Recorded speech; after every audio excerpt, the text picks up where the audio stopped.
Right, day 3. I was really resisting setting the camera up this evening. I was feeling really depleted. I've just gone and had a shower and done my wee 4-minute workout and still feeling pretty deflated. Deflated? Both. And then I just thought, no, I'll just set this thing up anyway because I'm committed and I am, I'm really big about your word, doing the things you say you're going to do. So 7 days in the life of Jono isn't 2 and then missing 1. So went ahead and set the camera up, and I was thinking after a good session last night with the seminar I'm doing, we were talking about how much the expectations we have of the way that people should be, or like our fantasy people, so like our sort of dream friends or dream partners, whatever you want to call it, these contexts we have in our heads of the ideal people, and then seeing anything but that as like not good enough. But then what I noticed was, and looking at it, was actually that I do that with myself. I have this expectation of who I should be, and I've sort of seen something for the first time of why I'm so, possibly why I get so committed to expanding and developing myself is because, I compare myself to the person that some idealistic person that probably I'll never be, and that is always developing. As I meet new people and get new inspiration, my level of expectation increases. And so what I discovered was, these expectations, and they're always subconscious unless you really look like what I did last night, how much they affect you in being with people and also just being with yourself. Speaking of which, just being with myself this morning, driving down the road, I left here just before 6 a.m. this morning to get down to my first farm visit today, and it was the first time I'd driven since doing the fast, and I was driving down the road, just like floating down the road. I did get six and a half hours sleep last night, so it wasn't like I was super tired. It was more just the feeling of the effects of fasting. But it was really, normally I'm going straight to the music or straight to the Spotify or straight to the Audible. I listen to a lot of Audible, and I'm doing the Jordan B. Peterson thing at the moment, which I still did later this morning. But first thing this morning, I probably drove for 30 minutes just with no sound, and it was really nice, like really nice.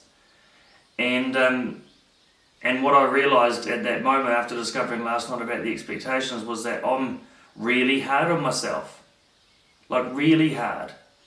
And even tonight, as I was driving down back up to North Canterbury, to Canterbury from down in North Otago, I was feeling so hungry and I was having dreams about food, and then I was getting sort of disappointed about myself for even having thoughts about food, like I was going to cave, like I was going to break my fast, and then already getting resigned or dismissed about myself for even thinking about it. And I just got to see a bit of humour in that, and I got to give myself a bit of I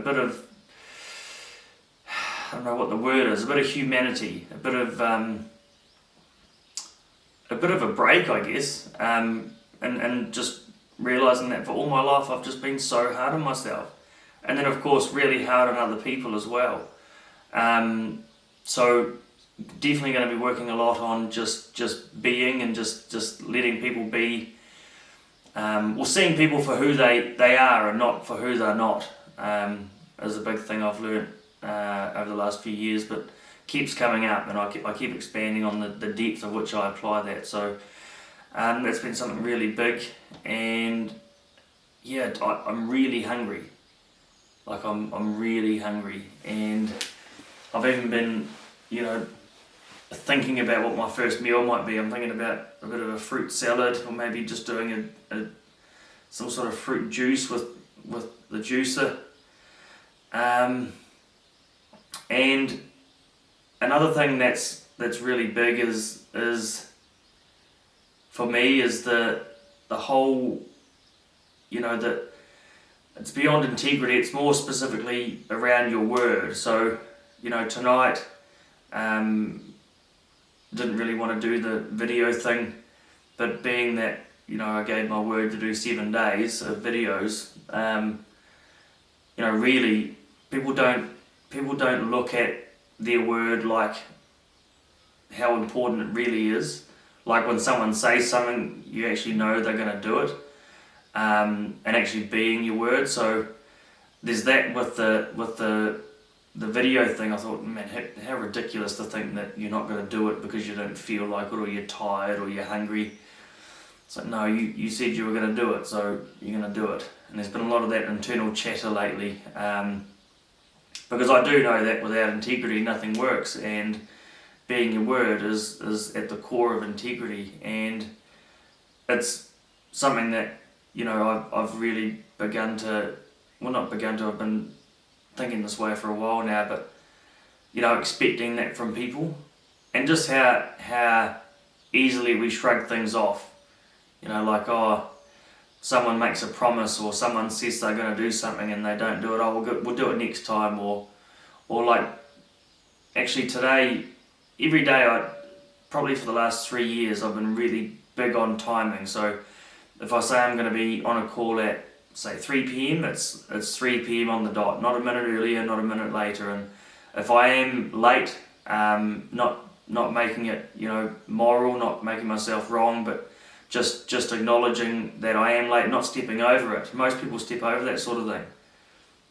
Not many people are ever really late. If I'm late, I own it, I apologise, I acknowledge the impact, and I also make sure I communicate that I'll be doing certain things. I'll either mention those things, but doing things to make sure it doesn't happen again, and just taking it. But very rarely these days is anyone ever late. Everyone's late because, or in with the excuse, and just that's how low regard we give our word. And I guess, like, it comes up in politics, it comes up in the workplace, it comes up in relationships. I'll do it tomorrow. You said you were going to do it 3 weeks ago. It begins to be this thing where when people say something, before it even gets to time of fulfilling on what you've said, people don't believe you. And so, I guess, forgetting that I take, that level of integrity for granted. And I don't know where I was going with that, but it's something that's there for me right now. What else is there right now is that I've dropped nearly 3 kgs in the last 3 days of this fast. Another random thing that's on my mind right now is I learnt today that PayWave costs a lot of money. Who would have thought? People that use PayWave. I went and bought some shoelaces today because I need some shoelaces for my boots, bootlaces, and went to do the PayWave thing and not there. And the guy said to me, we stopped doing that after the first sort of, I don't know, it must be term of payment or contract of payment, or term of contract, I should say, because it was costing some people paying over $100,000 for PayWave. I don't know why I thought I'd mention that, but that was something that I learned today that was quite interesting. But yeah, today I guess the one thing I'll leave you with today is I'm hungry, very tired. Also my grandmother, I called and visited her today, my darling grandmother, Anma. She got really grumpy at me for fasting. She thought I'm just silly. She offered me food, as she always does, and got quite cross that I was fasting. I know she cares about me a lot, so that's her way of showing it. But I get that it is a pretty crazy thing. I've certainly never not eaten for 3 days, but yeah. But anyway, what I was saying was, I think I'll leave it with just look in your life about how you hold yourself as far as your word. What level of integrity are you operating at? When you say you're going to do things, do you do them, or do you just step over them? And especially with other people, do you, when other people aren't, being their word and keeping their promises or doing what they said they were going to do, are you stepping over that, or are you being, a good friend or a good family member or a good partner and holding the accountability? Because that's equally as important. The minute you let other people slip, their integrity level, that's when you'll start to drop yours. And Jordan B. Peterson and many others talk about being the company you keep. Well, that level of integrity also is very important. I've noticed that people comment on my punctuality and how I'm on time, like it's something rare. Sadly, it is. But that's something we can all look at and improve on. Is just being on time, not giving excuses for when we're not, or saying things we're not ever intending on doing. It's not to say that if you say you're going to do something and something happens and you can't, that you're a bad person, but you just got to make sure you communicate with that person you had that agreement with, that you're not going to be able to fulfill on that agreement, and owning it and acknowledging the impact on both parties, and saying what you're going to do to fix the broken promise or broken agreement. So yeah, day 3. We'll see you tomorrow.